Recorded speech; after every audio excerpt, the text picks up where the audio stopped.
Dear students, today we will do question answers of lesson number 11, our solar system. First question is fill in the blanks. The earth is sometimes known as the dash planet. तो generally हम earth को कहते हैं blue planet. Then the earth completes one rotation about its axis is dash hours. अर्थ अपनी ही axis पे कितने hours में rotate कर जाती है वन कंप्लीट रोटेशन में? It will take 24 hours. The main member of the solar system are the sun and 8 planets. Earlier they were 9, but Pluto को अब हम planet consider नहीं करते हैं, तो now we are having 8 planets. The sun is a huge source of heat and light we get from the sun. Day and night occur on the earth due to its dash about its own axis. अपनी axis पे क्या करती है अर्थ? Rotate करती है. तो day और night इसी वजह से अर्थ पे होते हैं ड्यू टू इट्स रोटेशन. किसकी रोटेशन? अर्थ की rotation about its own axis. So question number 2 है match the following.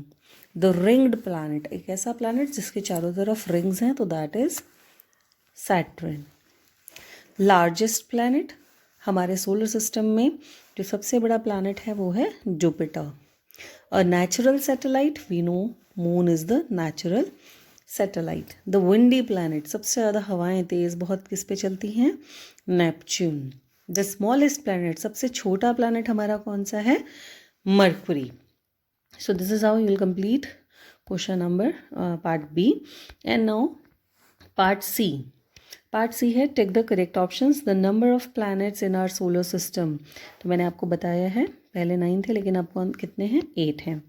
The planet which reflects large amount of sunlight falling on it is Venus.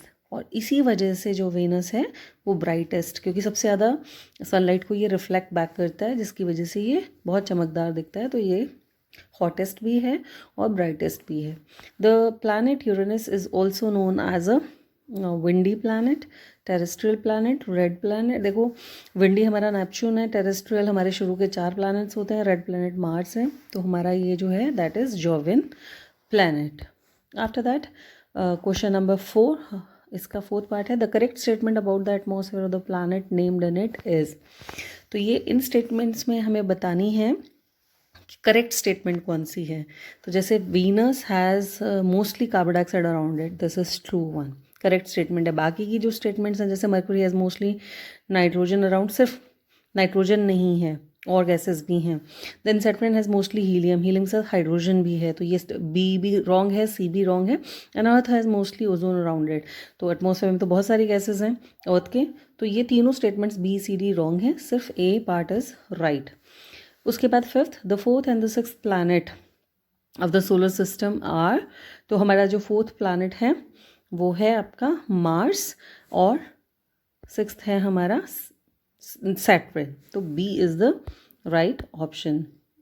After that question number 6 इसका, consider the following statements about the earth's moon. Earth moon के लिए कौन सी statements जो हैं वो correct हैं. तो moon is earth's natural satellite, yes, A part is right. We can see full moon after every 15 days. No, हर 15 दिन के बाद 15 days में पहले फुल मून होता है, फिर आपका नो मून होता है. तो अमावस आती है, पूर्णिमा आती है, तो हर 15 दिन बाद हमें फुल मून नहीं मिलता है. The moon is non luminous object. हाँ जी, बिल्कुल सही है. सी इज़ द सी भी राइट ऑप्शन है. मून जो है, मून की अपनी रोशनी नहीं है, वो जो सन लाइट उस पर जो पड़ती है उसकी वजह से वो आपको रोशनी उसकी दिखती है, अपनी उसकी कोई लाइट नहीं है. और मून को 28 days नहीं, उसको 28 days लगते हैं कंप्लीट रेवोल्यूशन के लिए. तो ए और C means option D is the right option. The first Indian satellite is that is Aryabhata. So ये हमारे हो गए 6th and 7th part also. इसके बाद part D, question number 1, name the hottest planet in our solar system and is it closest to the sun.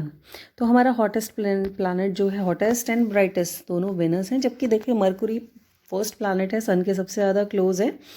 Venus सन से second number पे आता है, ठीक है।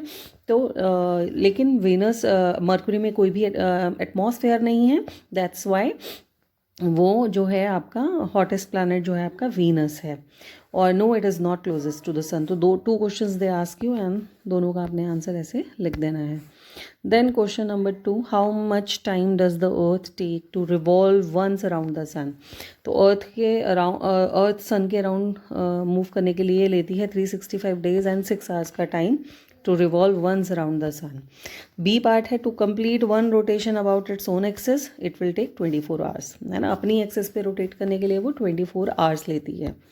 Then question number 3, state the nature of the shape of the orbit of planets. देखो shape जो orbits की थी वो पहले बताई गई थी कि सर्कुलर है, लेकिन बाद में जो हमारे कैपलर थे उन्होंने बताया कि उसकी ऑर्बिट जो प्लैनेट के होते हैं उनकी शेप एलिप्टिकल, अंडाकार shape we can say it, okay.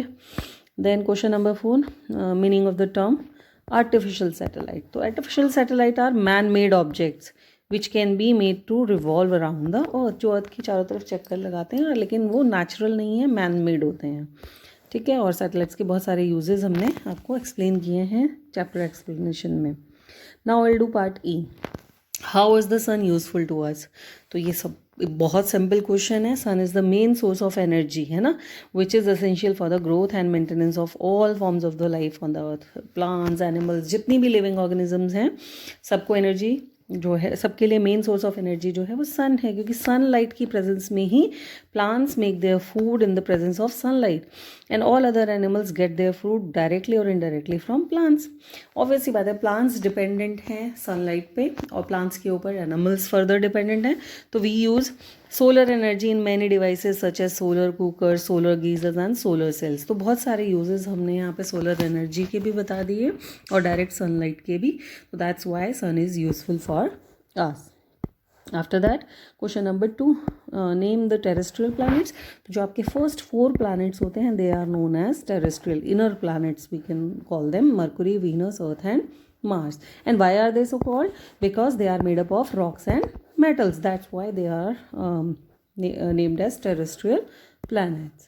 Then question number 3, state the necessary conditions for the existence of life on the planet. तो ये conditions important क्या है? Atmosphere, water and right size and right distance from the sun. अर्थ का जो distance है, अर्थ का जो size है खुद का और सन से उसका जो डिस्टेंस है, that enables it to receive just the correct amount of solar energy, ठीक है। तो सनलाइट आ गया आपका, एक आपका एटमॉस्फेयर मीन्स एयर और वाटर। तो ये 3 चीज़ें जिस प्लैनेट पे होंगी वहाँ पर लाइफ होगी, जो कि अर्थ में है, and that's why earth is known as unique planet. And then why do we observe phases of moon. तो we observe phases of moon because of the changes in the relative position of earth and moon with respect to the sun.